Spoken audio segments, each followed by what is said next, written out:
we are here to have a heart rededication ceremony. I am so excited that you are here. I'm so super excited because this is the climax of Hanukkah. This is the reason Hanukkah exists, is to cleanse our temples and then rededicate them back to the original purpose.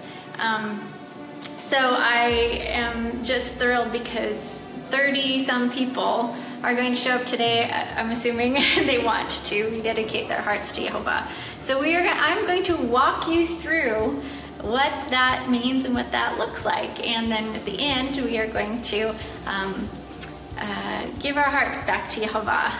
And each one of you, I want you to sit, and I want you to think about what I'm saying, and I want you to be prepared to give your heart back to Him. Now, I know it's a process.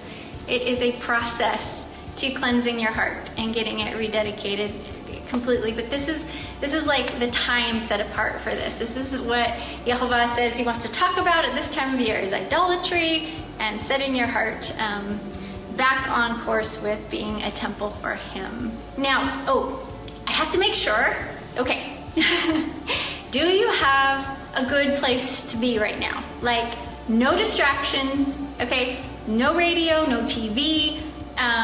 If the kids aren't able to participate, are they somewhere where they can be entertained on their own for a while so that you can enter this? Or if they're old enough, have them enter with us, have them listen and enter with us. Do you have, is it kind of, mellow? Like, I like more of a darker space just so that you can think. So it kind of like brings your head into alignment with your heart, and you can begin to think about and introspect here, because we're going to do some introspection. We're going to look at our hearts a little bit for the next little bit before we do the dedication. Let's see, and make sure you have a candle, and did you guys print out your scrolls? So this is our scroll Hadass and I are going to share, and you're going to need your scriptures.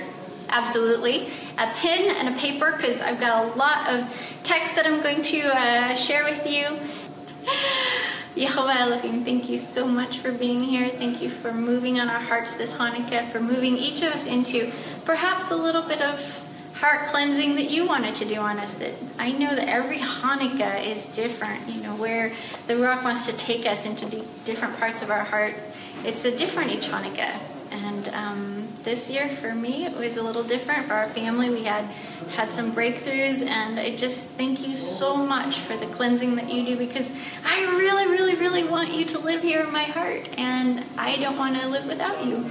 And this is how you do it. This is the process of Hanukkah, and I absolutely love Hanukkah because of the focus that you want to have, which is very, very intimate, because it's about our hearts. Now, I know it's about collective Israel as well, but definitely starts with our own personal hearts, because collective Israel wouldn't be healthy if the individual wasn't healthy. So anyway, Papa, thank you so much for giving your Ruach HaKodesh to live in our hearts, to help us get our hearts all cleaned up so that she can work in there in marvelous ways to help us become more and more in line with you and become light. Light in this darkness. The Yeshua called us light. Thank you, Papa. Amen. Did you hear that song that was just playing? I love that song. It's called I See the Light.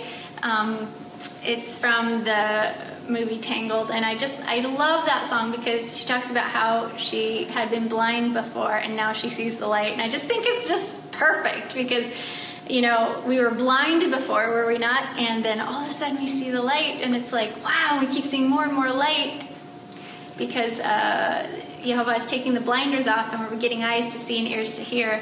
It's just powerful and a beautiful song. I very, very much like it, so I wanted to share that with you. Okay, so the whole point of Hanukkah, is to get your light to shine brighter, right? Some of you, maybe your light needs to actually shine. Maybe it's just flickering just a little bit and it's almost like almost gone. Maybe you need to get some oxygen in there. But the whole point of Hanukkah is to become light, to get your light to shine brighter. Remember, Yeshua went up to the Feast of Dedication. He said, I am the light of the world, right? And he's like, he wants to light our flame, our wick, actually, and he wants us to be light, and he calls us light. He says, go into the world, you know, we're supposed to be light. So Hanukkah is all about how to become better and brighter lights. And you have to, like, remember how on the menorah, the priests would have to clean the wicks. They trim the wicks and clean the oil and refill them and keep that menorah burning real bright. They had to clean it. They had to, like, tend it. They had to take care of it, which is what we do with our hearts. If we're going to be light, we also have to clean our wick. We have to trim our wicks and clean our oil and you know, take care of our hearts and our connection with YHVH in order to become light. Good light. He says there's light that's not good, you know, in the scriptures. It's kind of a bizarre thing to think about, but there's actually light that's not good.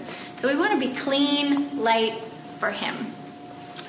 So we're going to take a look at how to actually do that, how to become good light. Oh, here we go. The basketball's going again.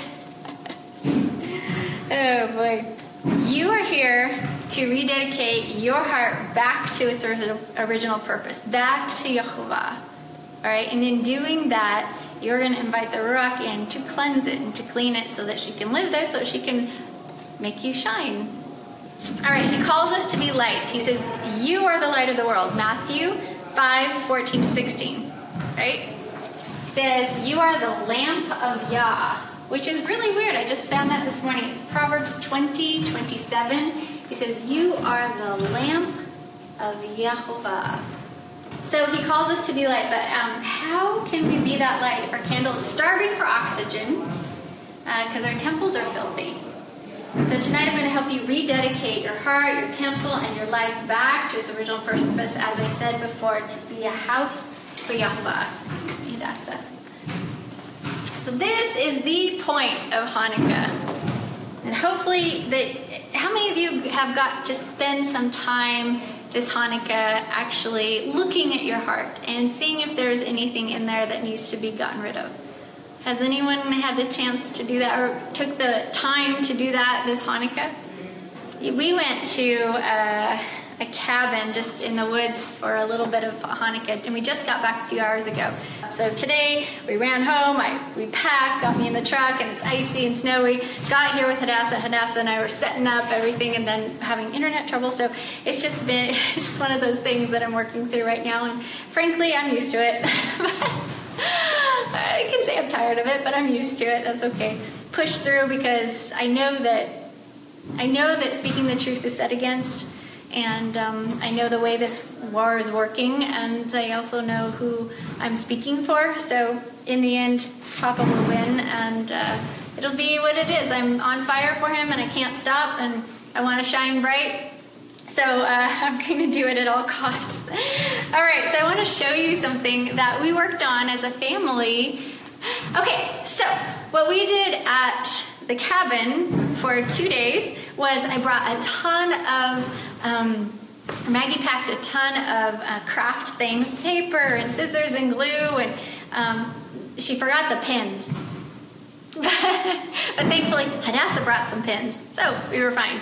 But anyway, we took our temples, and I showed you this temple, the very first show, the Happy Hebrew Girl show. I showed you this temple, and it was all clean inside, right? And so we made 4 temples, and it's basically just, you know, boxes. Maggie spray painted them gold, and then on the inside we had the articles. So we had the table of showbread, the altar of incense, and then the menorah, and that was clean. That's, you know, this is just representing. It's just a representation of your heart being clean and ready for the Ruach HaKodesh to live there and operate there with you. Okay, so that's where we started. Now, what we did to try to help us think about the condition of our hearts and what was actually in our hearts to see if there was any idolatry was we sat down for 2 days. Literally, we're in the woods.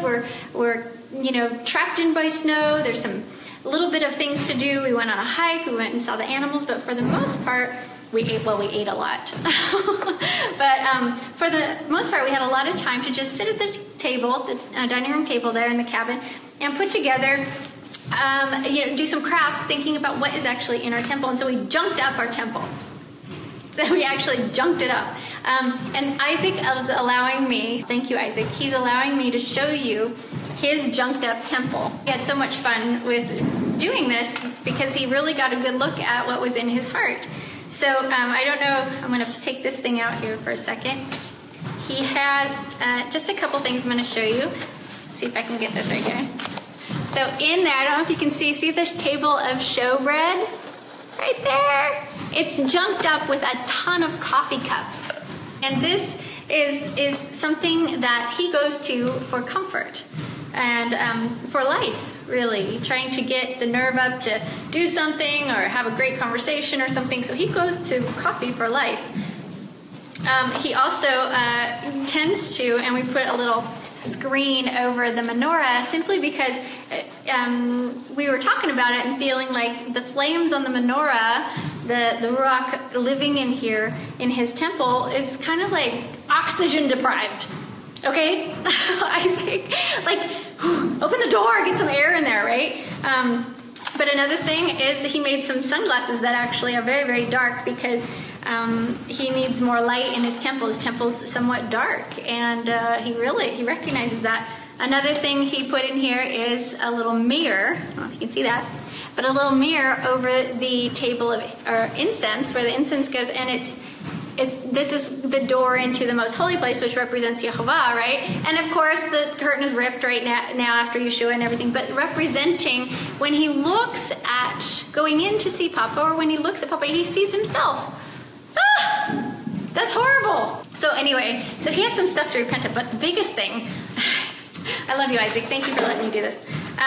He has here like words. I don't know if you can see them, but they're kind of in the form of, like, if you think about cartoon characters and they have the bubble and they have the thoughts that are coming into his head. So things that are coming into his head that he's not saying to himself, that actually Hasatan is saying to him, but Isaac has bought some of these lies. And so they're actually, like, he's got a little tape reel. So he made a little tape reel right here, and it's basically projecting into his heart all these lies that Hasatan wants him to agree with him on. So such as, you're such a loser, you're too old, you can't do this, you're alone, this sucks, you hate this sorts of things. You're too tired, Papa won't fix this, or he can't, sort of things, this sort of stuff. So before he ever even gets to go into the temple, into presence of YHVH, or into working for Papa, doing the job of a Melchizedek priest, he's bombarded with that. He can't even get in to go very far in there because of this. So this is his temple. It's all junked up. Each one of us had a temple, and looked real closely at our hearts and what was junking our temple up. Because how can the Ruach work in there when it's all, a mess? So we have to figure out what things are idols and what things are just conditions of the heart. Okay? So we sat down. It was really cool when you do this together as a family, because you know each other really well, and so you can help each other kind of figure out, maybe different things about it. They can point out things in you and that you may not have seen before. And if you're all patient and you're loving and kind and do it nicely with love, then it can be very helpful. So last night, after our temples were all done, then we got together and we sat down and we looked at each temple. So the screen that's over the menorah that was kind of making his flame, look like it's dying kind of thing. The flame in there looks like it's like the starving for oxygen. We decided that's a condition of the heart. All right. So it's just, it represents that he wants to shine, but he's kind of starved for oxygen. All right. That was a condition of the heart. So that's not really idolatry. That's a condition. All right. Another condition was the sunglasses. The idea that the temple was dark, his heart, was starving for light, or a little bit light deprived. outside the fact he doesn't take vitamin D. But the sunglasses also represent him hiding behind them. So he likes to hide behind, sunglasses, but it represents his desire to avoid, sometimes to avoid the truth. Or to hide kind of thing. But we really thought about that and thought that's a condition of the heart. So not really idolatry yet, but that's a condition of the heart. Okay, so we found 3 idols, and thank you, Isaac, for letting me do this. I think this is important because how are you going to actually participate in Hanukkah if you don't actually look in your heart and look and see what's in there to get rid of? Otherwise, it just becomes another, pointless, meaningless ceremony that doesn't go deep into your heart, which Hanukkah is all about getting deep and uprooting the idolatry, right? So we have to really figure out where this is, so you have to spend some time with it. And that's why you have the greatness of 7 days to do this during Hanukkah. Okay, the empty coffee cups that are in his temple, that are on the showbread table, represent that something is out of control, something that Isaac goes to and begs from it for life. And we decided to figure out, okay, how do you get rid of this? All right, it's not just, you don't just pick these up right here and throw them out. You have to figure out how to get rid of them, that idol in your life, right? So just saying, okay, I'm not going to drink coffee anymore for that reason, that's not going to work. So let me put one thing straight here. I should make it clear that coffee in itself, or sunglasses in itself, or whatever, those things, whatever you find in your heart, doesn't mean it's necessarily inherently evil or wrong.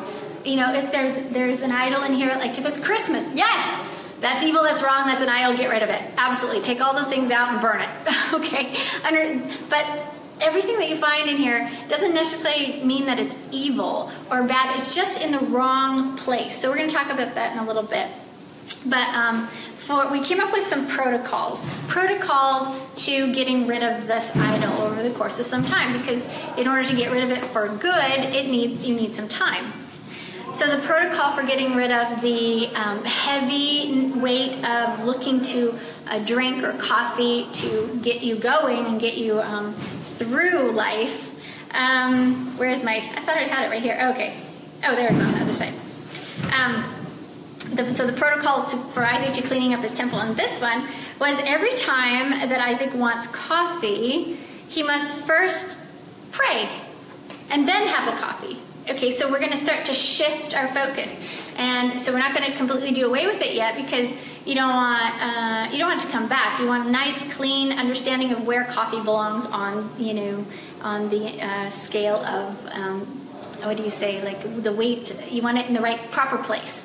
So instead of the first thing you're going to do, Isaac, is before you go to that, you're going to actually go to Papa. And you're going to pray to Papa. You're going to say, hey, Papa, I'm having a crappy day. I'm blah, blah, blah, blah, blah. And pour your heart out. And then say, okay, why don't you come with me and we're going to go get some coffee. So that was protocol number 1. Does everybody understand that? Do you understand what I'm saying here? I hope so. Okay. Number 2, the mirror over the most holy place. That basically represents, instead of looking at Papa, he's looking at himself. He's focused on self. So the protocol for that one was every time that Isaac wants to look at himself, he's going to do what? Look at Papa by looking at Yeshua, through reading the scriptures. So every time that Isaac wants to look at himself instead of Yehovah, he's going to say, he's going to bring his thoughts under control. And he's going to go, okay, wait, I'm going to go look at Yeshua. I'm going to go look and see what Papa's like through Yeshua. Okay? So this is protocol number, and then one more protocol for Isaac, the wall of lies, the big one right here, the wall of lies, big thing right here. So how is he going to deal with that? So the protocol for that, because the walls of lies, basically negative talk and chatter, it's a defense, it's excuses, it's this sort of thing.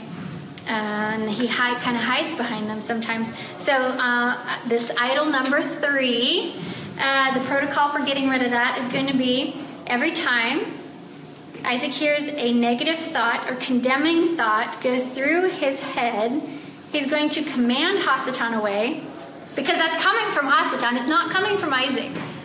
Isaac's a great guy. It's not coming from Isaac. It's coming from Hasatan. So he's going to command Hasatan away. And then he's going to replace the words with what YHVH thinks of him. Okay, so he's going to go into the scriptures and he's going to find where everywhere YHVH talks about, him. How much he loves us, how much he loves Isaac, and he's gonna, he may have to, write down on a little 3-ring thing, and he might have to write down all these wonderful things so that when these negative thoughts go through his head, 50 times a day, he can just pull one of those out, and he can command Hasatan away, and then he can pull something out and read one text, one verse that says, no, I am not a loser. YHVH says, I am not a loser. I am a child of the King. Okay?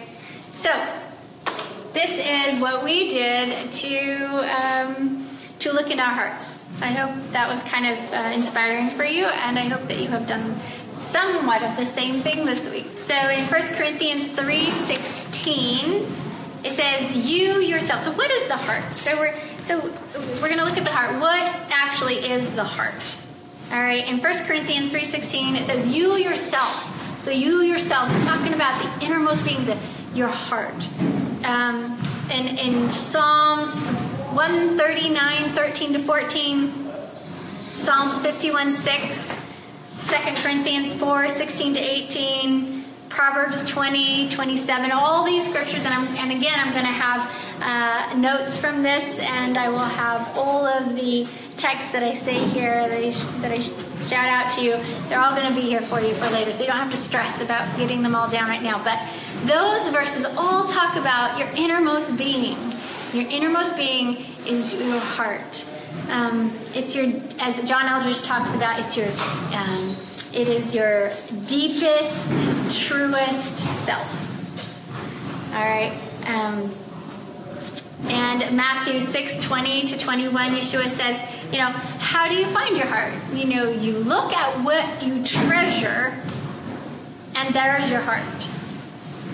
So you find your heart, according to Yeshua, you can find your heart by looking at what you treasure. So do you treasure things of the kingdom? Then your heart is there. Your heart is there. All right.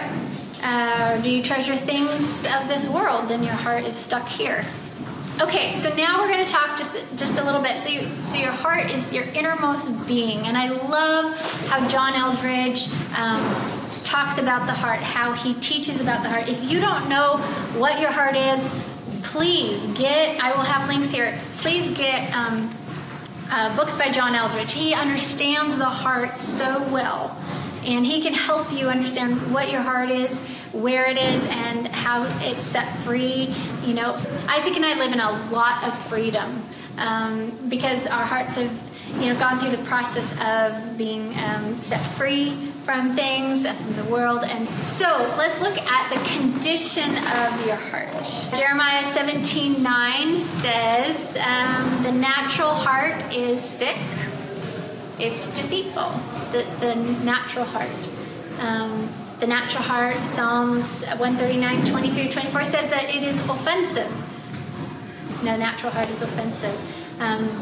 Matthew 13:14-16, it says that the heart has grown dull. Yes. And then I love this one, the condition of the heart. The best, the absolute, by far best parable or way to look at the heart is what Yeshua talked about in Matthew 13:1-23, when he was talking about the soils. Remember the 4 soils of the heart? So you have, the heart where the seed falls, and the seed falls and it springs up quickly, but it has no roots, or the one where the seed falls and it doesn't take root at all because it's on, there's rocky soil, there's no soil for it to get in. And then, the other, the best one, the final one, was that it fell on good soil, and then it sprung up and it gave, a great harvest kind of thing. So the condition of the heart is extremely important. It was so important. It's really important to YHVH because he says Acts 15:8 and Luke 16:15 and 1 Kings 8:39 and 1 Chronicles 28:9. You know what? I just might look some of those up right now. Actually, he says he knows our hearts. And then Yeshua, you remember Yeshua was always after the motives of the heart. He's always there. He always wanted to know why. He always wanted to know the condition of your heart. Like, what's your motives? Right? I love this quote here by Colton Jansen. I'm just going to read it for you. The condition of your heart is not a one-time thing. It's a process. We can still allow YHVH, the farmer, to work with the soil of our hearts, no matter what condition it is in. We can allow him to remove those rocks and those thorns from our hearts. We just need to be ready and willing for him to do it. And a huge part of this is coming to terms with the fact that our heart is not in the condition it should actually be, because YHVH won't be able to change the heart of one who thinks they're just fine the way they are.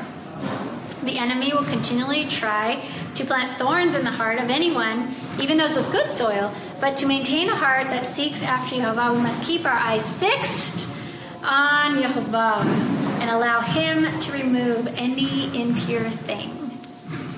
Search me, O YHVH, and know my heart. Test me and know my anxious thoughts. See if there's any offense way in me and lead me in the way everlasting. Psalms 139:23-24. This is the attitude we need to have, one that is willing to allow YHVH to examine the condition of our hearts daily. Absolutely daily. But this is a fabulous time during Hanukkah, as it is a set-apart time to actually look at the condition of our hearts. Okay, so I would actually like to read, who knows the heart? We're going to read this. Okay, so I was trying to figure, the next question I ask is, what are we supposed to do with our hearts? Okay, so now our hearts are the innermost being, our innermost who we are, inmost self. It's our personality. It's how else would you say? It's who we are, right? Your head really isn't who you are. It's your heart that's who you are. Your head is there to help your heart become who your heart is going to become. But the condition of the heart is very important. We're coming to this planet with our heart's condition kind of,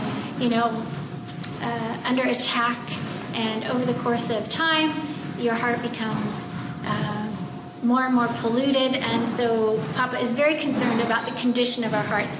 But once we figure out how the heart is cleaned, then what are we supposed to be doing with our hearts? What does the scripture say our hearts are for? It's a very important question.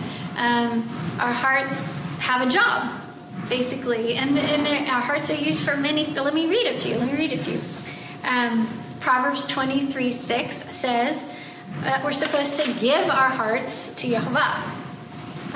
Matthew 23:26-28 says you're supposed to wash your hearts. Remember, Yeshua talked about, you're clean on the outside, but the inside of the cup is completely filthy. That's speaking about the heart. So Yeshua was going after the heart. He was saying, inside, you are so filthy. You look really pretty on the outside, but inside you are filthy. And he's like, get the inside cleaned up before you worry about the outside. Right? So we need to wash it. You got to clean that inside, right? You got to wash it in your heart. Your heart, got to wash. All right, and then you're going to let Yeshua heal it. I mean, there's so many scriptures about Yeshua healing our hearts. That's what we're supposed to be doing with our hearts, is Yeshua wants to heal our hearts, right?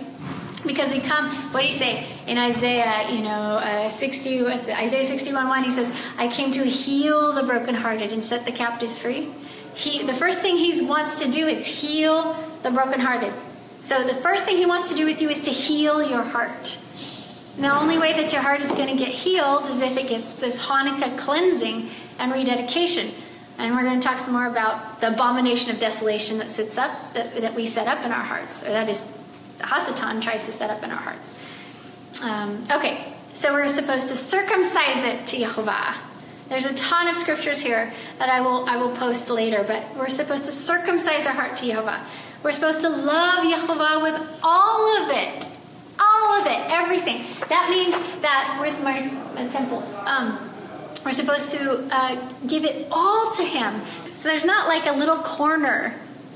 that you can have all to yourself and say, I'm going to have that little corner is just mine. No, if you are a believer and you want to live this way of life, and you want to give your heart to the Creator, He wants all of it. He's jealous for all of it, all the corners, everything. Love YHVH with all your heart, all your soul, all your mind, all your strength, but all your heart is first with your everything, all your innermost being. And then you're supposed to love others as yourself. So you have to love yourself, right? You have to be able to love yourself first before you can love others. And this is how I see it, and Isaac and I see this, is that, you know, if you don't know how to love yourself, then you have no idea how to love someone else. Because if you're really, really hard on yourself, you're going to be extremely hard on other people. And that is not loving other people, right? So you need to learn how to love yourself. Good love. We're not talking self-centered love. We're not talking obsessive love about yourself. And I'm not talking that. It's a healthy love for yourself so that you can give love to other people. So you can love YHVH and love other people.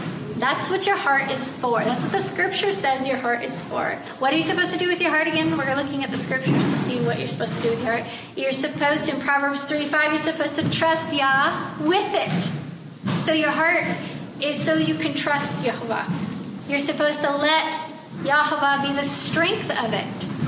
So your heart is supposed to be allowing YHVH to be the strength of it. You're supposed to let YHVH give you its desires. So, and if you read John Eldredge and you look at, I think the book is Journey of Desire, you will be phenomenally blown away with what the true desire is of your heart is for connection with YHVH. And He wants to give that to you. But you got to get your heart cleaned up first. So He really, really, really wants to give you the desires of your heart, the deepest desire of your heart. He doesn't want to give you, He may not give you, the high rise and the job that you want or the big piece of land you want right now. That's not what He's talking about. When it says, I want to give you the desires of your heart, He's not saying that He's going to give you every single comfort thing and every single material thing that we want here. He's saying He wants to give you the desire of your heart, which is for relationship with Him, so close that you operate like Yeshua and YHVH, Father, Son, where they're just connected. What do you say? Like Yeshua said that, may they be in you as you and I are in each other, kind of thing. That's the desire. That is the healed desire of your heart. And that's what He wants to give you. Okay, so what else is your heart for? Your heart is for to be thankful. So let's see. You're supposed to be thankful with all of your heart. Psalm 9:1. You're supposed to protect your heart from fear, actually. John 14:27. You protect your heart from fear. Says your heart is for serving YHVH wholeheartedly. So wholeheartedly would mean with all of your heart, right? But if you don't have your whole heart, how can you do that? How can you live in that command if you don't have your whole heart? So this is, again, what Hanukkah is about, is getting your whole heart back and dedicating it to proper use. Your heart is here for you to obey from. Okay, did you catch that? To obey from. Romans 6:17. So I just want to point this out because this movement tends to live up here. And I really want to encourage and invite people to live from here. This is called, what goes into your head is called da'at. It's the first time you hear it is the Hebrew word da'at. You see it at the in the Garden of Eden, where you see the tree of da'at and good and evil. Okay, there's another word called yada, the word yada in Hebrew, and it means intimacy. So the first time you see the word in the Torah is when Adam yada Hava and they bore a son. So you're talking intimacy. All right, YHVH wanted to live at the level of intimacy, a heart level of intimacy, not head knowledge. Okay, so I'm really passionate about trying to help move your head knowledge, which you need some head knowledge. But your head knowledge has a job. So that job is to move your heart into heart knowledge, and to move your hand into hand knowledge, and your feet. It's supposed to help your feet and your hands do what they're supposed to do. Okay, so when the scripture says what our heart is for obedience, I just want you to sit with that for a second. It's not the mind that's for obedience. It's the heart. But thanks be to God that though you used to be slaves to sin, you wholeheartedly obeyed the form of teaching to which you are entrusted. And then it says, you have been set free from sin and have become slaves to righteousness. So I just wanted you to think about that for a second, because this movement tends to be all in their head, and but in the scriptures it makes it pretty clear. Sorry. Whoops. But in the scriptures it makes it pretty clear that our heart is for obedience, for obeying. So like, okay, your heart. So that informs your heart, and then your heart needs to move out. Okay, enough said there. Also, what is your heart for? The scripture says that 2 Corinthians 9:7, it says you're supposed to give from your heart. He wants you to give from your heart. And then your heart is also for teshuvahing, for turning back toward Yah with all of it. You see that in 1 Kings 8:48. But your heart is for teshuvahing, it's for turning. So your head is going to inform your heart on how to turn, right? Your heart is for seeking Yehovah with all of it. So you're going to see Jeremiah 29:13. You're going to seek Yehovah with all of your heart. So can you see how important your heart is? It's huge. And then my last verse about is Proverbs 4:23. And then Philippians 4:7, and it says, above all else, guard your heart.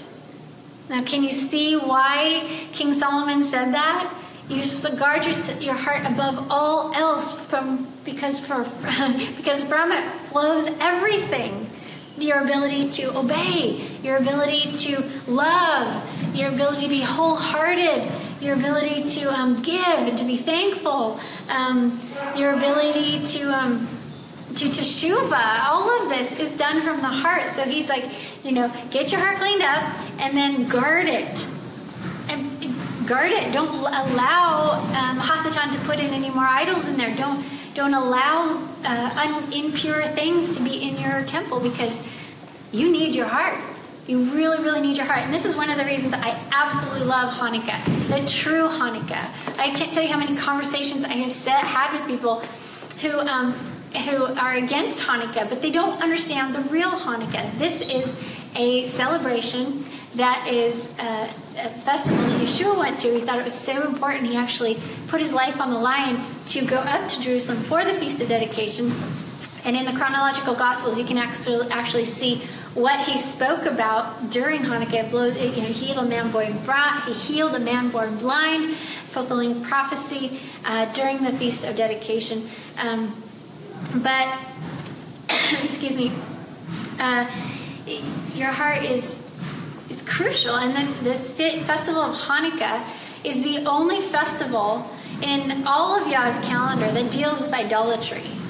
Did you know that? It's the only one in all his calendar that deals with idolatry.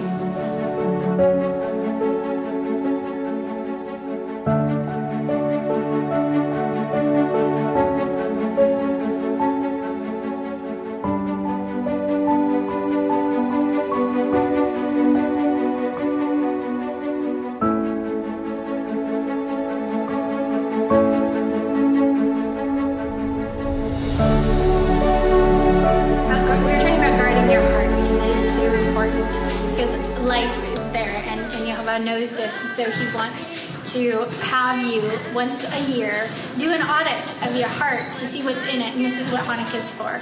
So no matter how many, I fight for Hanukkah because the true Hanukkah is beautiful, and as I said, a lot of people are being taught enmity to it, and it does look very tied to Christmas if you just look at the way Jews that have turned Christian are celebrating it. They've just adopted a lot of Christmas stuff and added to it, which that's not what Hanukkah is about. So I'm here to help reclaim the true Hanukkah. So It was interesting today. I read a little article online about I think it was Jews for Jesus, and one article was this lady who had she was a Jew, but she became a believer in Jesus, and she was saying that a lot of people have been saying that, you know, Christmas is steeped in paganism, and so she was trying to defend Christmas because in her article she was talking about how she converted from Judaism into Christianity because she wanted to believe in the Messiah, and so she was trying to link Hanukkah and Christmas together. Hanukkah being about the light of the world, Christmas being about Jesus coming, and so she was trying to link it. And so I think right there is where there's a lot of the issues, is because where a lot of the false doctrines about Hanukkah are being presented is actually from our brother Judah, who is wanting to believe in the Messiah, a little confused about who that Messiah is, I think, and that she was saying how Christmas had been washed in the blood, and that they should be proud of the fact that they're reclaiming, they're taking a pagan day and making it clean. Okay, hello, you can't do that. All right, so we've already talked about that. I think we talked about that last weekend at my show. So let's go on. Let's talk about what our hearts are for here. So we talked about basically what we're supposed to do with our hearts, which is, it's kind of the same thing, but what is our heart for? 1 Corinthians 3:16 and 6:19 says our hearts are to be a temple for YHVH. So our hearts are a temple. They're a temple for a God, an Elohim. So your temple, you get to choose which God or which Elohim lives in your temple. So if you're a believer, if you claim to be a believer, then your temple your heart is going to be a temple for YHVH. It can't be a temple for anybody else if you claim to be a believer. If your heart is a temple for something else, then you're not a believer. It's kind of that simple.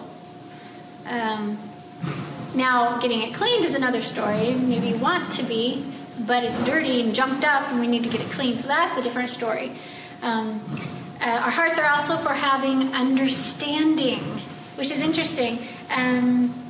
Matthew 13:14-15 says that our hearts are for understanding, for moving head knowledge into heart knowledge. Yeshua said it. So cool. Matthew 13:14-15.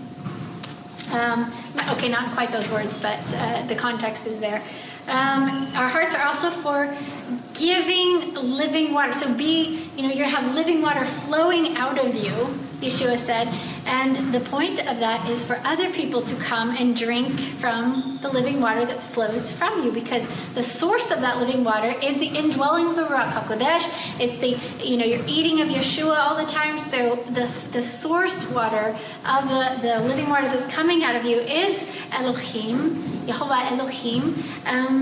But the point of it is so that other people can drink from it.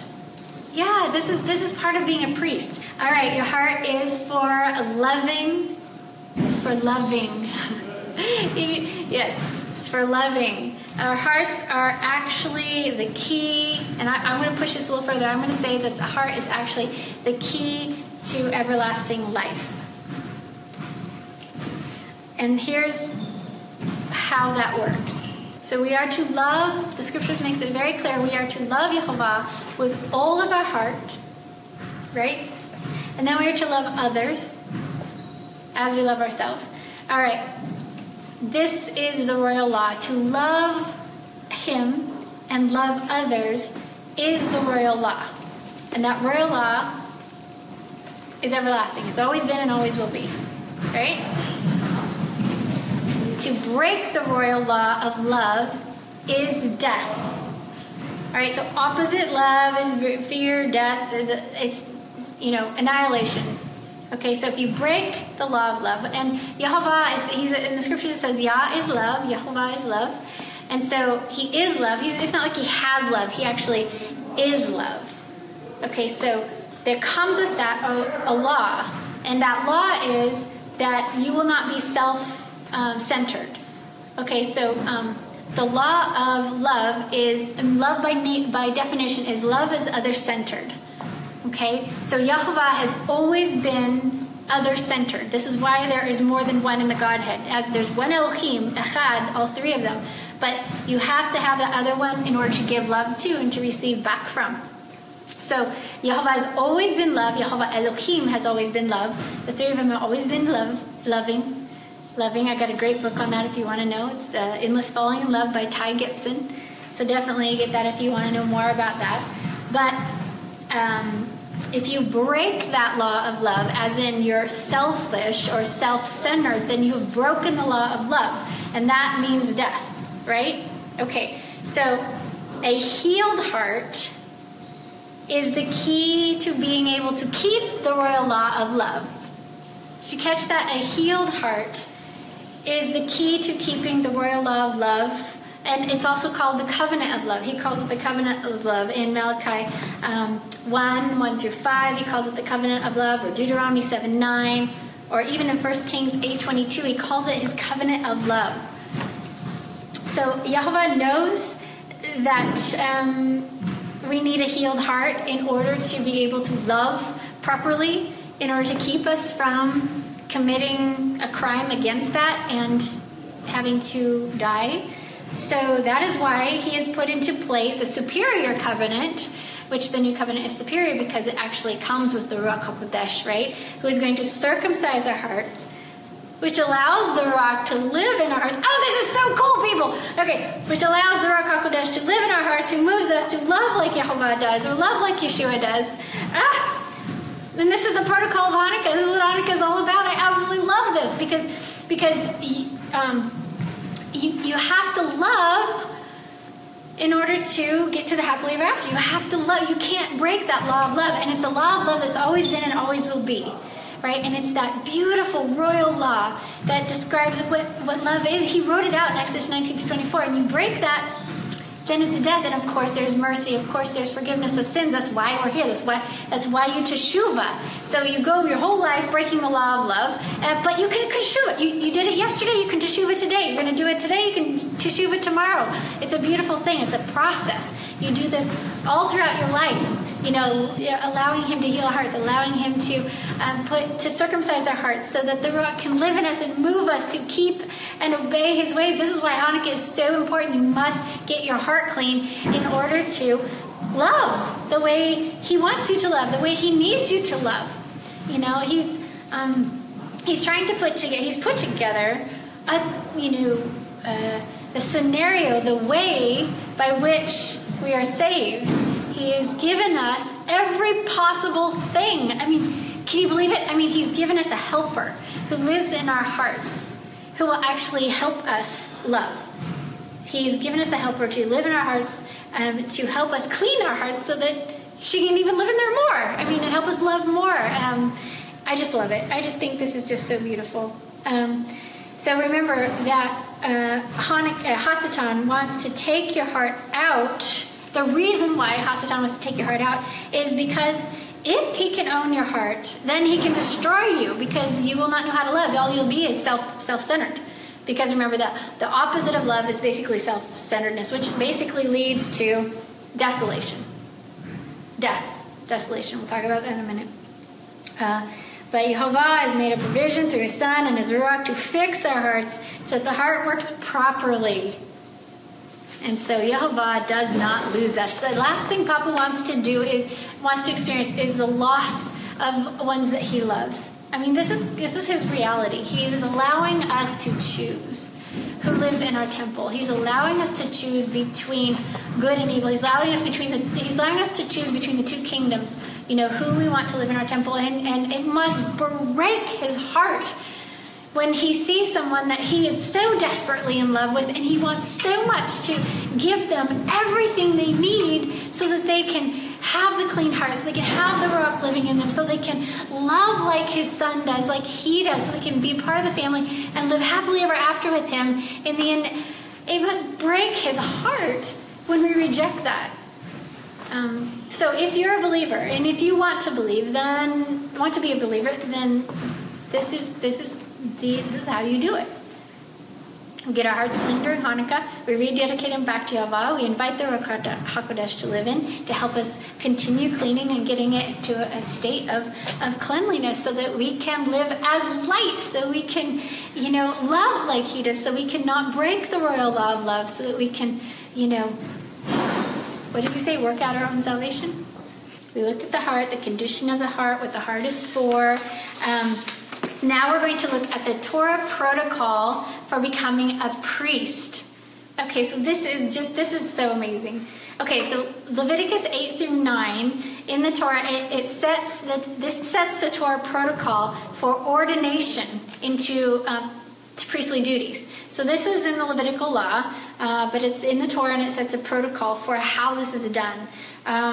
So during Hanukkah, the Maccabees were actually following the Torah protocol for dedicating a new altar, which it requires, there's 7 days and then an 8th day for dedication. So Torah protocol is it takes 8 days to dedicate a new altar. And we can see all over the Torah, there's this 8-day dedication thing, on a little kid's 8th day of life, you dedicate him. It's the same thing with animals. You have King Solomon who dedicated the temple on the 8th day. It's all over in there where you see this 8-day dedication process. So Israel was very familiar with dedication, very familiar with Hanukkah. Because remember, Hanukkah is the Hebrew word for the word dedication. So it's the same word. So Yeshua went up to the Feast of Dedication. He went up to the Feast of Hanukkah is what he did. In 2 Chronicles 7, 8 through 10, we see the protocol also described when King Solomon dedicated the temple. So Hanukkah is a shadow picture of what would come.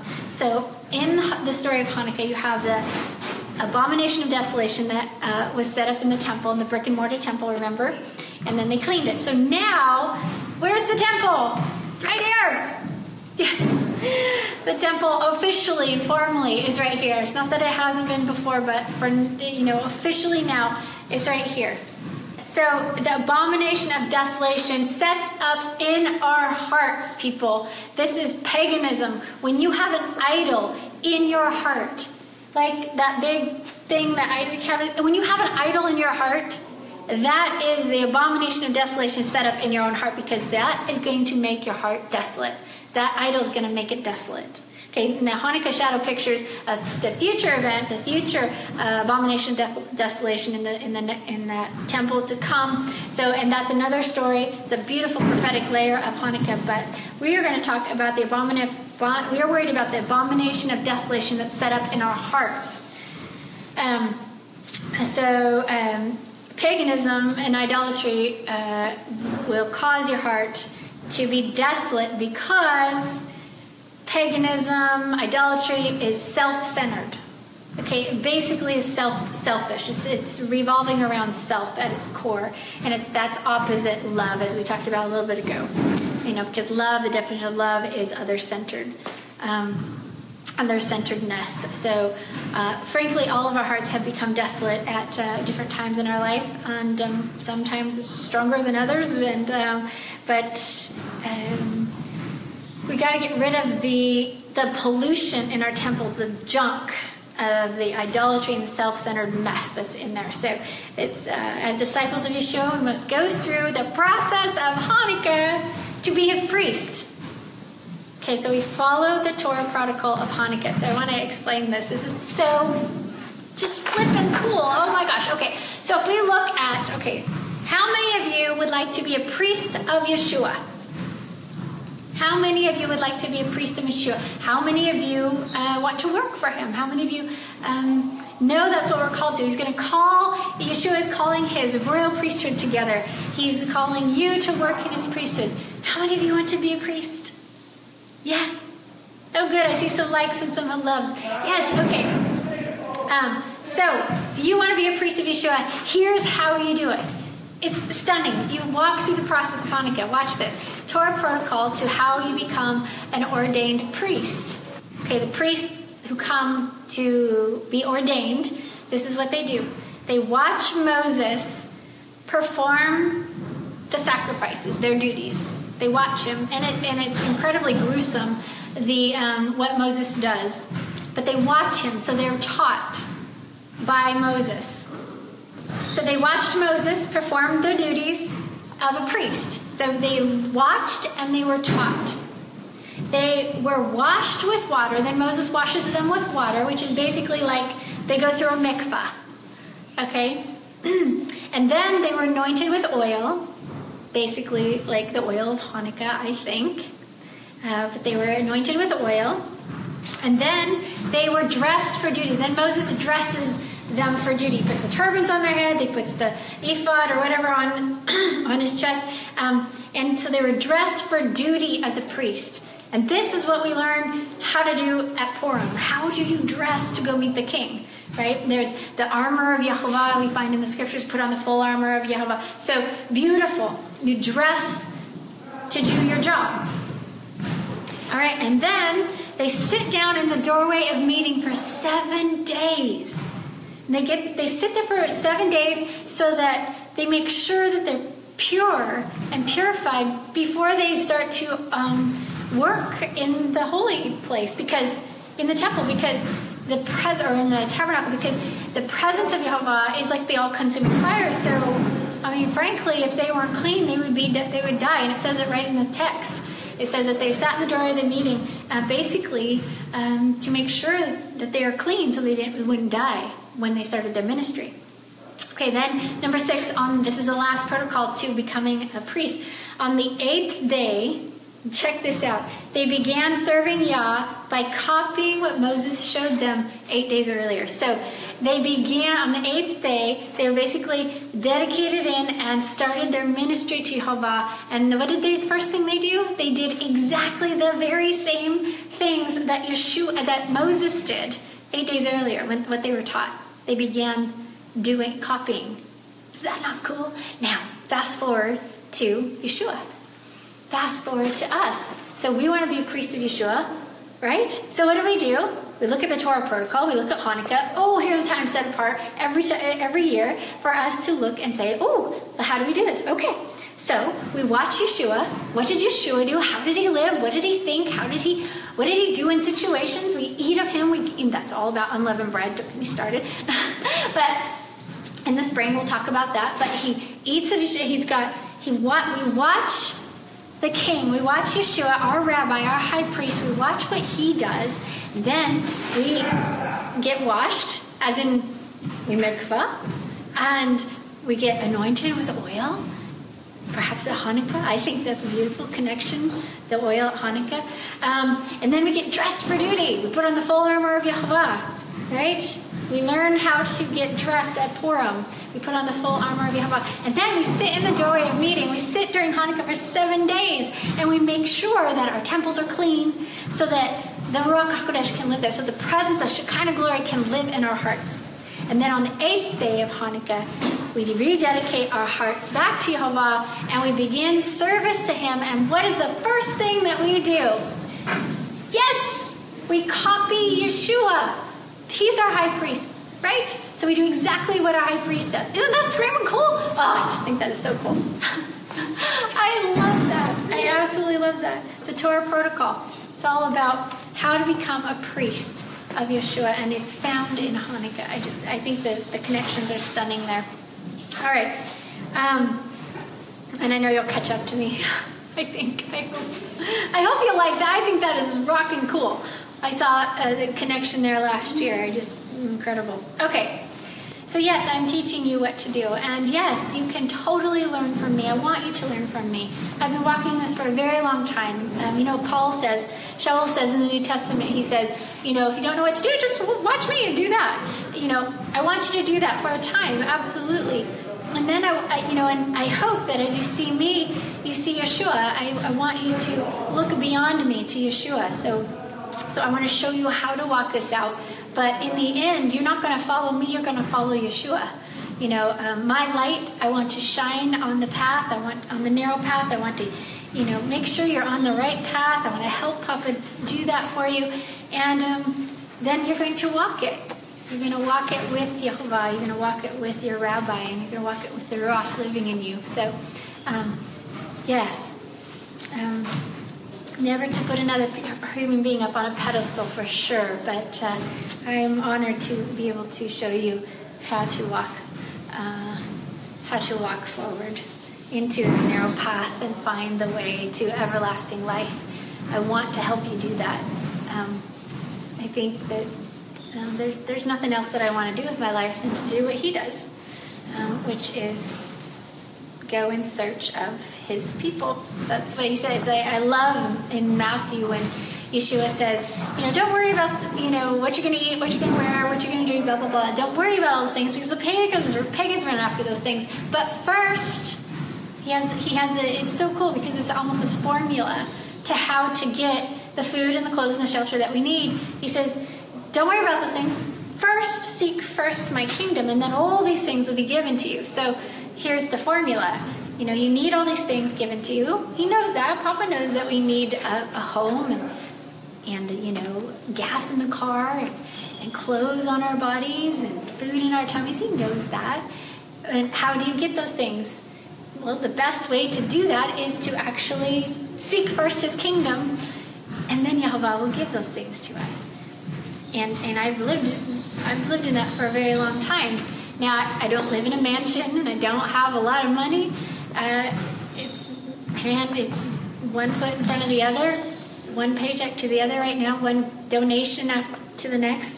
But we're here, we're alive. My love for Papa is as strong as it was before, if not more.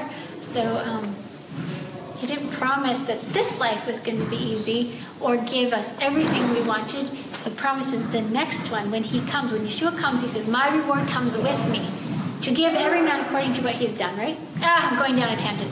Okay, let's get back. All right. All right, so we looked at the Torah protocol for becoming a priest. So now I want you to get your piece of paper out and your pen. I've talked to so many ladies, and I'm taking this very seriously because you're being sought out by Elohim himself, by YHVH Elohim. He has sent his Ruach HaKodesh to search the planet to and fro to see who is paying attention, who wants to be rescued. He's calling his scattered out of the nations, and you're responding, and you are directly being sought out by the King himself. And that's a serious thing. I am taking this very seriously because he is, and because if he's got his eye on you and he wants you and he's calling you to learn and to do, for him and to shine brightly for him, what else would I be about? This is the point. The point is rescue of the human heart. The point is to get you in line with YHVH so that you can be saved. That you don't just say a prayer one day and say, I invite Jesus Christ into my heart and blah, blah, blah, and I'm saved that day. No, salvation is something you work out, something that you actually have to be concerned about and live out. There's a moment in time where you meet Yeshua. Absolutely, I believe that. So I can't argue with experience or somebody's own experience of this, but you don't get saved just by saying a prayer and then going on and committing adultery and idolatry still. No, this is a process of getting your heart clean so that the rock can live there, so you can get closer and closer and closer to Papa, right? So, and he's Elohim. He knows the heart. He's the final judge, thankfully. Absolutely. I hope that made sense. I'm not really preaching about that today, but hey, let's keep going. The rescue is when you hear the Ruach HaKodesh speak to you. That's the rescue. The rescue is, and then it's your choice what you do with that. So the blasphemy of the Holy Spirit is basically ignoring the Ruach's move on your heart. That is what the blasphemy of the Ruach HaKodesh means. It means that you are going to say, no, I don't want to hear you. I don't want to move that way. It's too hard. It's too difficult. The call is too much. I'm going to have to lose too much. I reject you. That is the unpardonable sin, people. It's not, ladies, it is not something, that is what it is a rejection of the Ruach HaKodesh. So you're being rescued when you're hearing the call to come out of the nations, when you're hearing the call of Papa to turn from the pagan ways. and turn towards him, and then learn what that means. Learn how to teshuvah, and learn how to get your heart cleaned. He wants to free your heart. He wants to set your heart free. That's what he wants to do. Our hearts have been entrapped in paganism, and even if it's not blatant paganism, your hearts are entangled in stuff. And we're going to talk about your heart here in a little bit. It's an honor to speak to you, and it's an honor to serve you. Really, that's what I'm here for. I want to serve you. I want to show you the path that I have walked. For some of you, walked it a little bit longer, and I'm ahead a little bit, but you're going to catch up. So, some of you have been walking it longer than me. All right, so let's go on. So, heart cleansing. So, I want you to get your piece of paper and your pen, and we are going to finish looking into your heart. So, I want you to write down, did you find any idols there this week? And if you have, I want you to write those down. So we're going to look at what does an idol look like? An idol is something that consumes your thoughts. What consumes your thoughts? What are you obsessed with? So remember that the things in and of themselves are not bad. They're not inherently bad. It's the weight of what you're asking of these things. The weight that you put on them, how you're asking for life from them.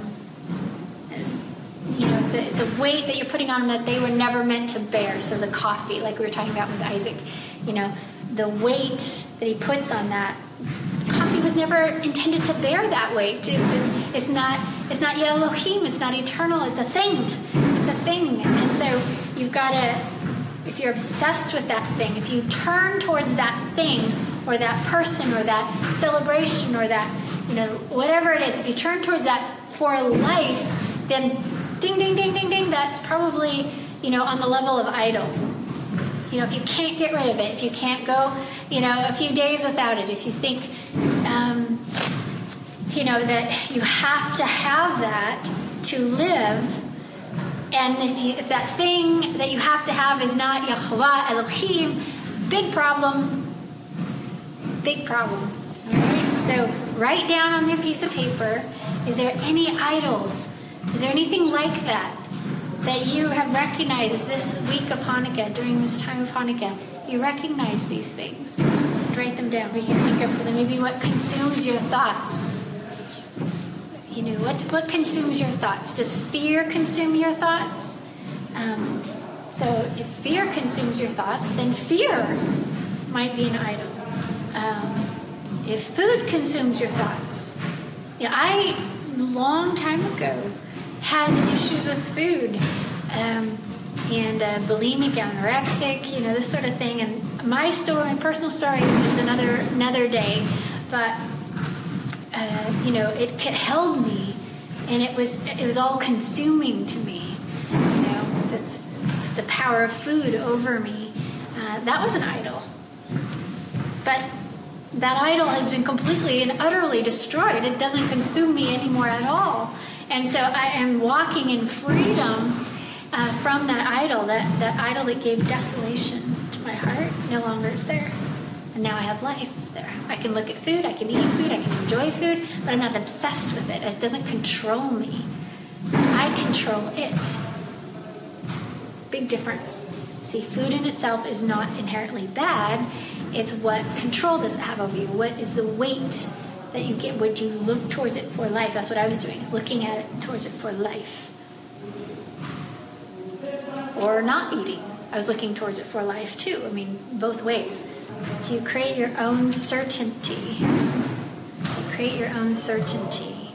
Making things settled when things are kind of up in the air, so you're kind of trying to be your own God. I really want you to take a few minutes here. I'm going to play a song for you. And I really want you to take a few minutes and think through the idols that perhaps have been set up in your heart that need to go away, that need to be taken down this Hanukkah before we enter into dedicating our hearts back to Him. And then I'm going to help you maybe perhaps just we're going to look at protocols on how to get rid of those idols. And sometimes that's not something you do right. It can't be fixed in a day. Of course not. But the idea that you're going to lay them down before Yehovah and you're going to dedicate your heart to him, and he's going to help you. He's going to help you clean it, help it get clean. All right? So let me play you a song while you do that. So I want you to have low lights. I want you to be introspective. I don't want you to look at me. I don't want you to look at each other. I want you to just put your hand to the paper and dig down into your heart and think, what idols are set up in my heart? What do I turn to for life?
Now, do you have a little list of what idols are in your temple? Condition of your heart. That's what we're looking at. All right. So now what's important is, how do we clean your temple up? How do you have the change of heart that, like 1 Kings 8:4 talks about, that Yehovah is just pleading with Israel, please get a change of heart, have a change of heart. How do you get that? How do you cleanse your temple? Well, first we have to remove the idols. In Deuteronomy 8:19-20, there's so many scriptures that talk about removing the idols. So we have to actually remove them. So how do you do this? So you scream out, I want to, Yehovah, I want to cleanse my heart. I want to get rid of these things, the idols that have been set up, but I can't do it by myself, right? Sometimes these things are too entrenched. Hasatan has his claws through these things into your heart, and he literally has locked your heart down. He's got the claws in there, right? So how do you be set free? Yeshua has the answer. All right, listen to this. John 14:14-17. I tell you the truth. Anyone who has faith in me will do what I have been doing. And he will even do greater things than these, because I am going to the Father. How in the world we can do greater things than Yeshua completely blows my mind. I don't see how we could possibly do greater things than he. But he says that we will. He says, and I will do whatever you ask in my name. So he's actually talking about, it looks like the sequence is, we're going to do greater things than him because he's going to the Father. And then he says, and I will do whatever you ask in my name, so that the Son may bring glory to the Father. So you may ask me for anything in my name, and I will do it. Okay, so this was something that I have struggled with, because I've thought, well, I've asked you to do something in anything, so I should be able to heal anybody I want to be healed, anybody I want to heal. I should be able to have anything that I want, because you said, ask anything in my name and I will do it. But honestly, he clarifies what it is we are supposed to be asking for. Check this out. I bet you know this. In the very next verse, he says, if you love me, then you will obey what I command.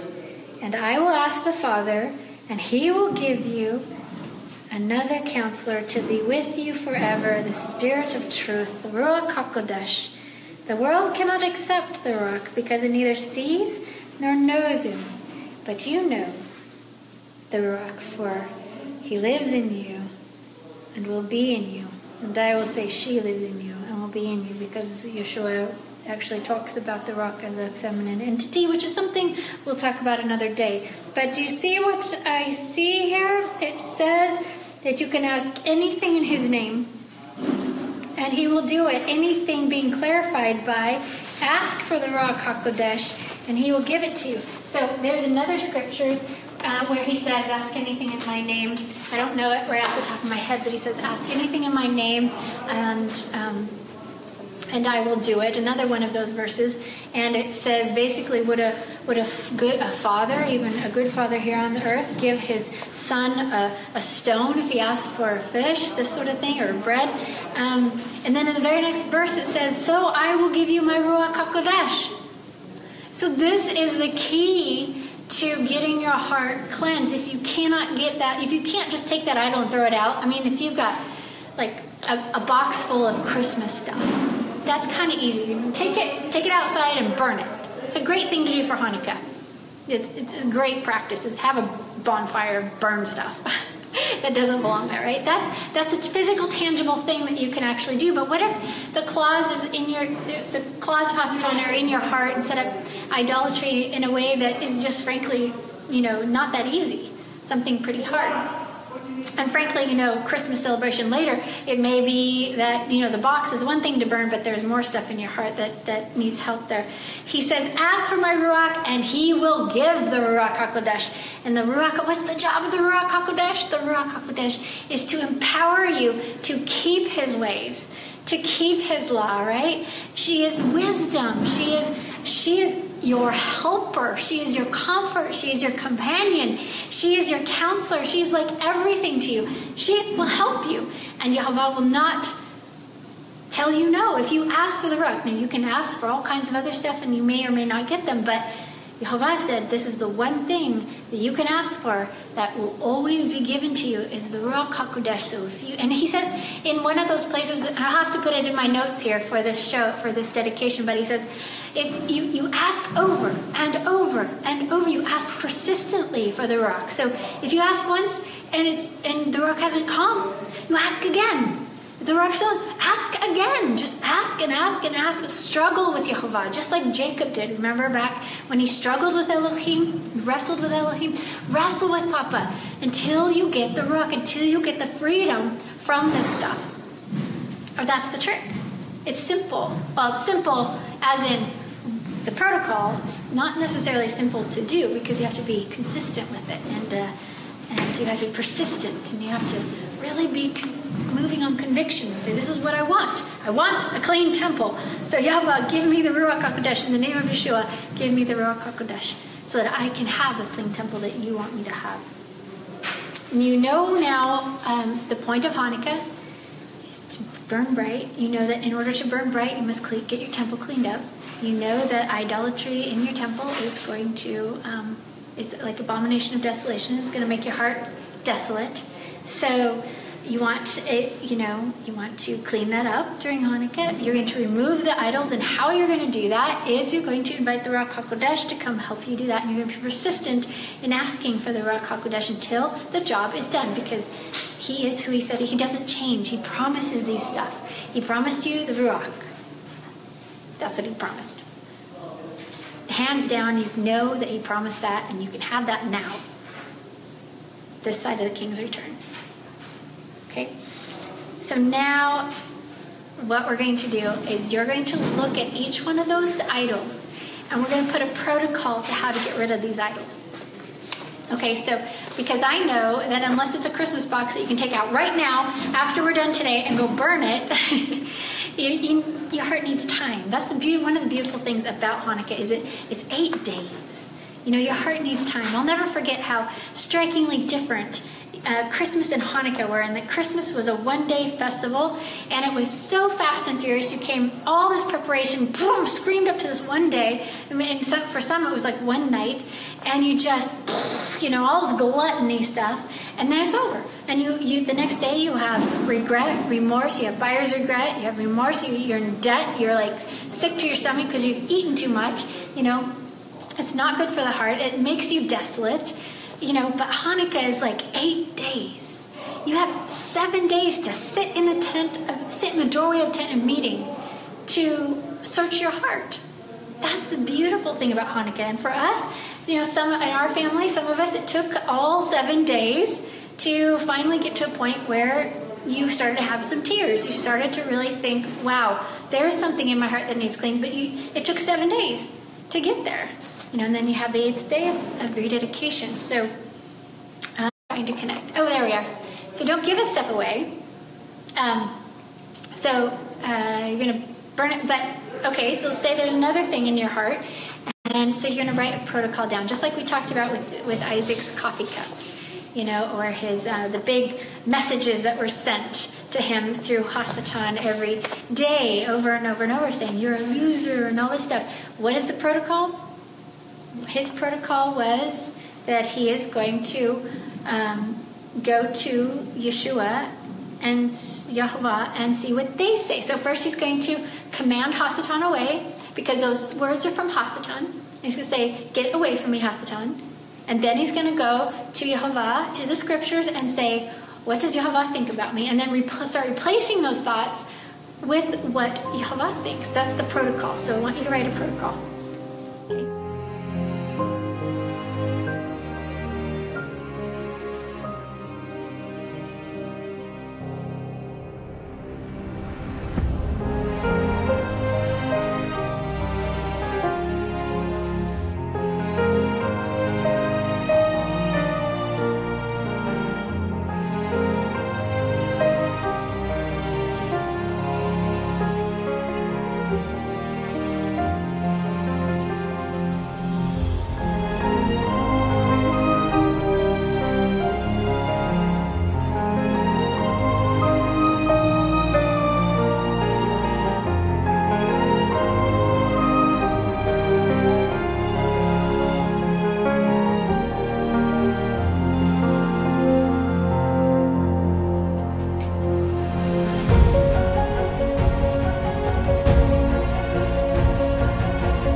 this room with me, or we had everyone together, because I know that you would feel the energy of the Rock HaKodesh here with us today.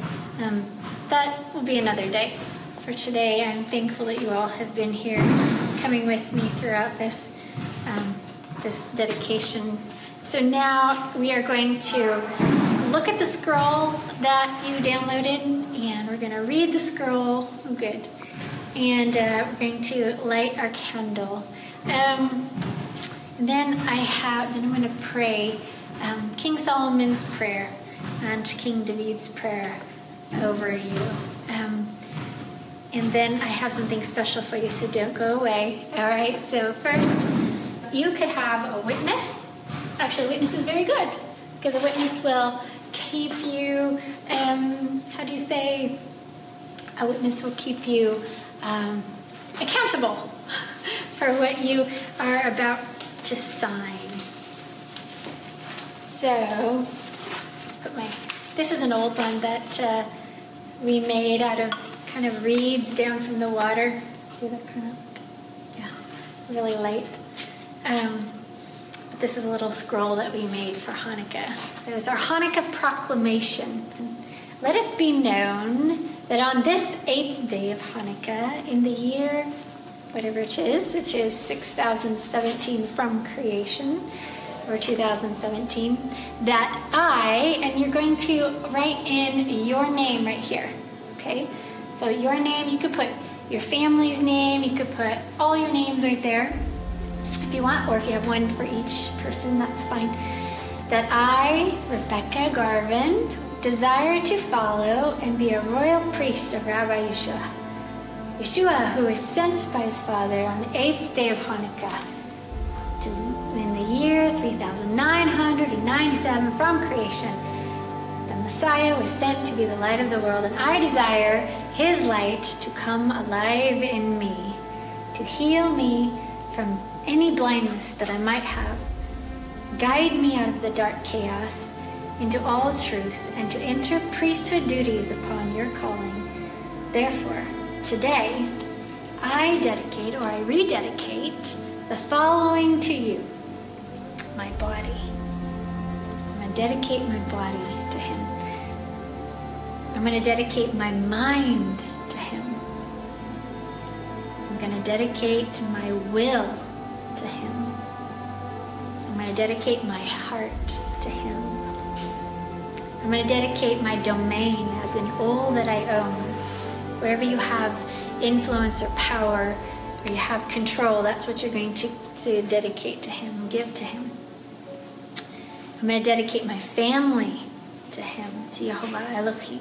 I'm going to dedicate my money to him. I'm going to dedicate my energy and my time to him. I'm going to dedicate my abilities, all the gifts that you've been given, give them to him. I'm going to dedicate my plans to him. All my hopes and all my dreams I give to YHVH Elohim. It is my desire to give you generously, Papa, all that I have, knowing that you will do with them great and wonderful things according to your will. I want to stay or become a clean temple for you, no matter the cost. And I want to be rededicated back to my original purpose, to be a dwelling place for YHVH Elohim. This day, I accept your lead, Yeshua, and invite your Ruach HaKodesh, the Spirit of YHVH, to enter my heart and make it a dwelling place, a temple for only you and your purposes. Grant me a teachable spirit so that you may instruct me in your ways and move my heart where you want it to go. Grant me the ability to repent, remove any blindness that I might have, and give me eyes to see and ears to hear. Grant me good guides who will lead me into truth and teach me what the assignments of a royal priest are, and give me a loving posture as I share with others and as I learn. Grant me the heart of a lion to be as bold, brave, focused, and courageous as Judah Maccabee was, as I also fight for freedom, the freedom of the human heart. Grant that your light be my armor, empowering me to be a light on a hill, helping others find you in the darkness of this age, end of the age. In the presence of these two witnesses, so you need a couple witnesses to sign this document. It is my sincere desire this Hanukkah to be lit up by the menorah himself and become your temple, Yehovah.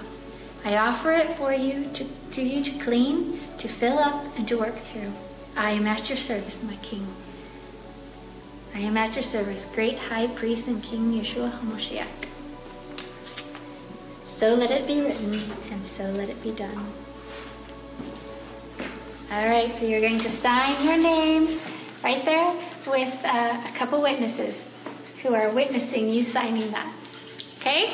I actually have the scroll available in my little store, so you are welcome to go there and get it. And I'll have a link here for you to do that. All right, now comes the time where we're going to dedicate our hearts just with a candle. And I love this because it's just going to glow into the night. It represents, this candle represents that you're a light. Yeshua said you are a light of the world. And he wants to put you up on a pedestal, on a lampstand, so that everyone in the room can benefit from that light, right? So you're going to learn some stuff, and you're going to get your heart clean, and you're going to become light, and you're going to be up high so that people can see around you. They can, when you're there, they're going to be able to see the path. That's the point. The light is so important in the darkness of this world because this is a very, very, very dark world. Extremely dark. You know this. I know this. Hasatan is still controlling this planet. He doesn't have the final say. We know who this planet belongs to now, but he is wreaking havoc, and he's bringing darkness as fast as he can, as much as he can, and he has for a very long time. And when one little tiny light comes in and lights the area up where they are, that darkness flees. It has to disappear. It flees because it can't stay in the presence of light. So you are going to be a light. I'm going to turn the lights down low. I'm going to turn one more song on, and you're going to light your candle. And I'm going to turn the song down, and I'm going to read the prayer of King Solomon and King David. And then afterwards, I have one thing for you, and then it's time. Then we'll go. All right? Okay.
There is no Elohim like you in heaven above or on earth below.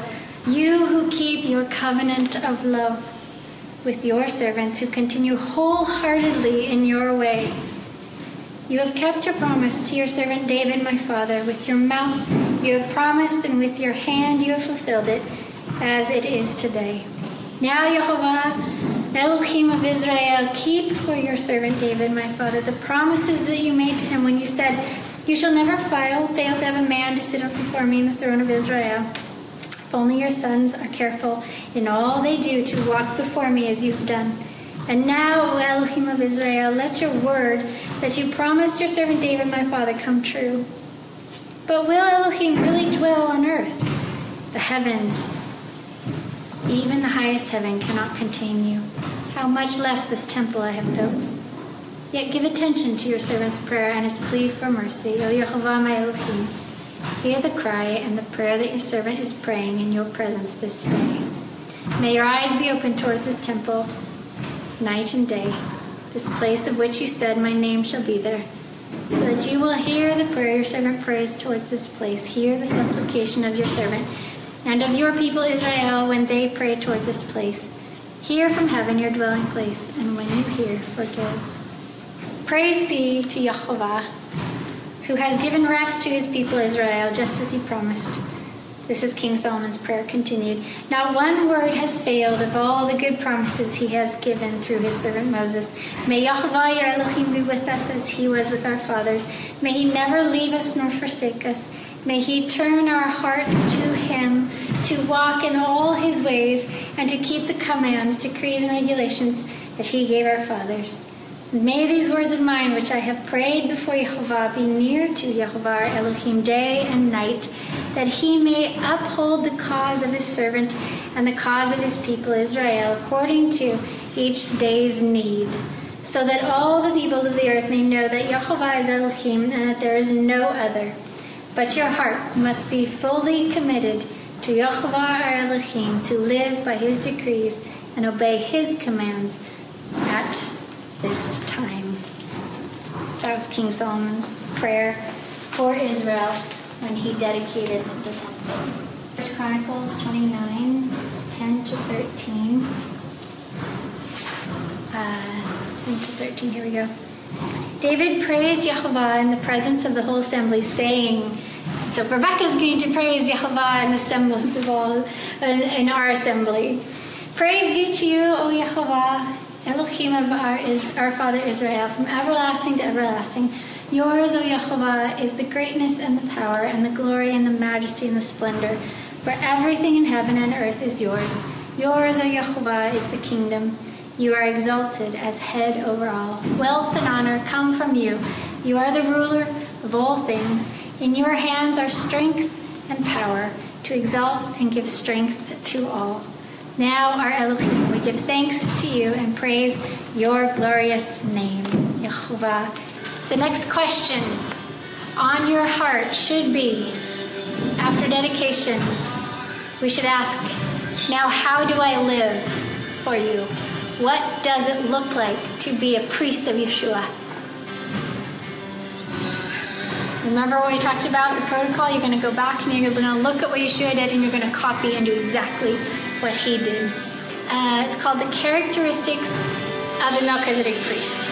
It's an online course that I developed for Teshuvah College a long time ago. But it will walk you through just what Yeshua thinks is important in his priests, what characteristics he thinks is important in his priests. So it's an online course. The next question is not only following through with protocols that you have written on how to get rid of your idols in your heart, and constantly every day asking with persistence for the Ruach to come and help you, you also have to look at Yeshua. And what did Yeshua do? And do that. So I have a course for you that is going to help you unpack that. And it's a very simple course, but you're going to like it. I want to say thank you to everyone for being here today and for participating in this heart dedication ceremony on the last day of Hanukkah. There is nothing more important to do during Hanukkah than to cleanse and rededicate, and I will say that over and over and over. I am honored to have been a part of your celebration and walking you into dedicating your heart to Yehovah. There's nothing more important. Nothing. Thank you.